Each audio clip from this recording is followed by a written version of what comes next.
নদীর পাবদা মাছ চচ্চড়ি আসলে এটা যে এত টেস্টি, কোনো গন্ধ আসে না।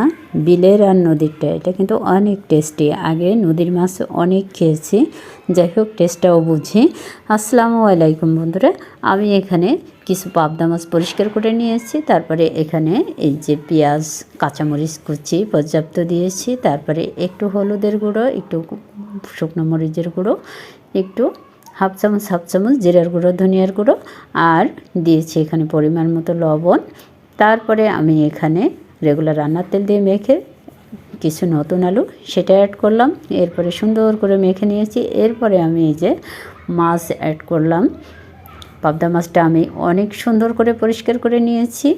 তারপর এই যে মেখে অনেকক্ষণ আমি ম্যারিনেট করে রাখিনি, যদিও রাখলে ভালো হয়, কিন্তু আমি রান্না করব, তারপরও অনেক টেস্ট হয়েছে। এই যে আমি এখন ঝোলের পানি অ্যাড করব। এরপরে আমি এটা কিছুক্ষণ জ্বালিয়ে নেব।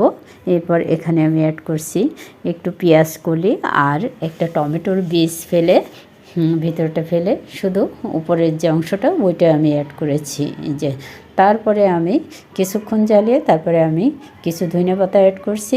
বন্ধুরা, সাবস্ক্রাইব করতে কিন্তু ভুলবেন না। সবাই ভালো থাকবেন, সবার জন্য সবার শুভকামনা থাকলো।